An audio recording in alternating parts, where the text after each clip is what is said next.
Hello again everyone, and welcome to a review of Master Grade Crossbone Gundam. And this is the X1 full cloth version.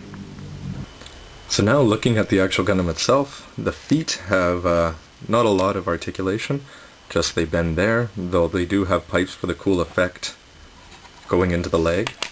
The legs itself are alright. Again, that's where you put the hilt in for the daggers. One thing I didn't like is you can probably see some scratch marks on the front of the yellow there.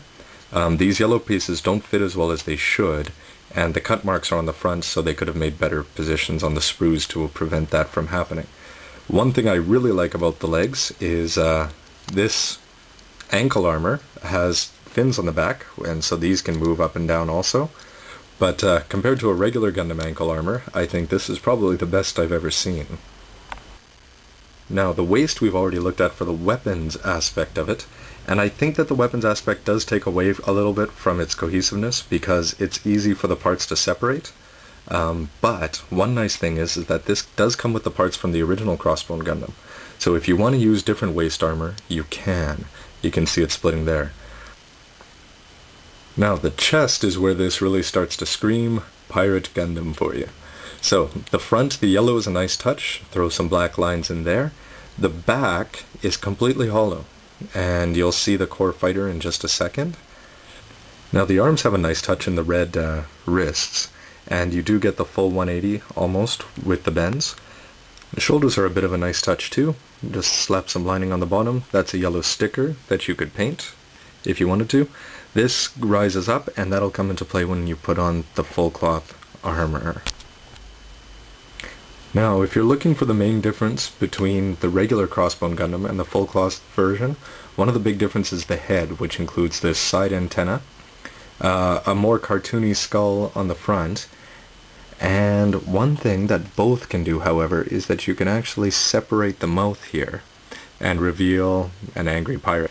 Now, the head itself actually looks pretty good. One thing you might notice here is that you'll see that there's red on the side.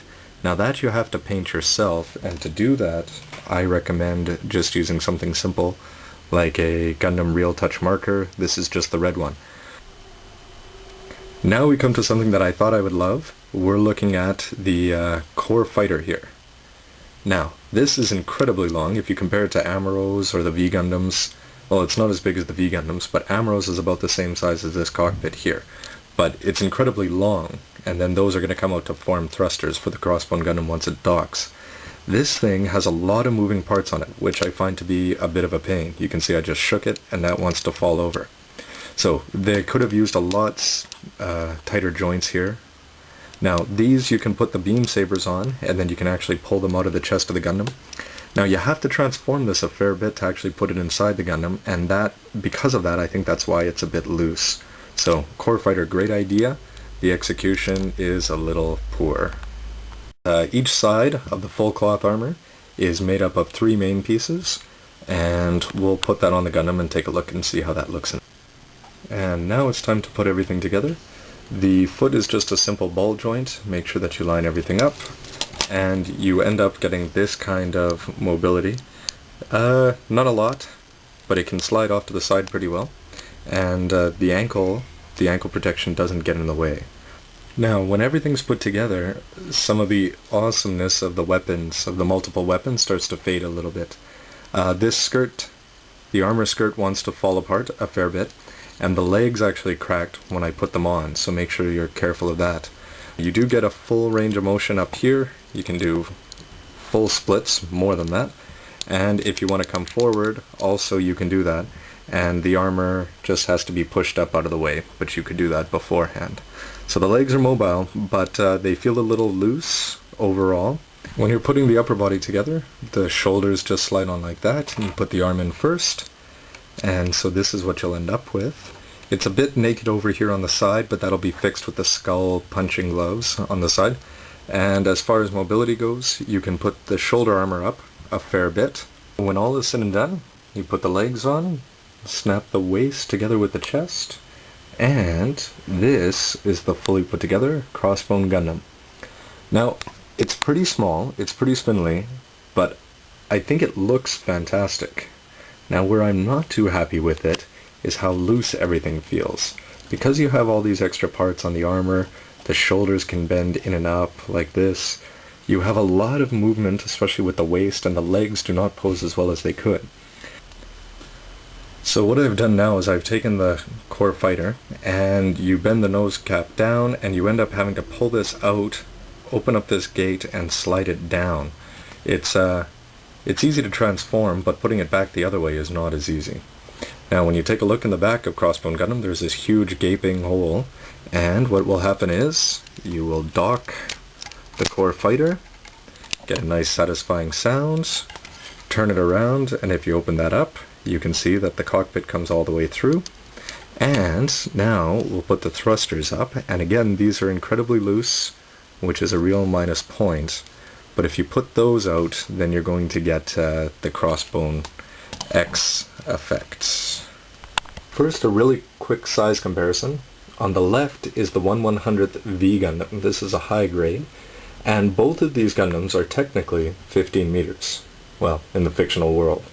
Now, this is almost a full head taller on the right, and the V Gundam, if you took off the V dash pack, they wouldn't even be close.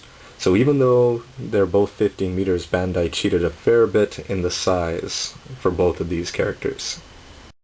And for an even better size comparison, on the left we have the 1/100th non-grade Double O Gundam, and it is 18 meters like most Gundams, and the Crossbone Gundam is 15.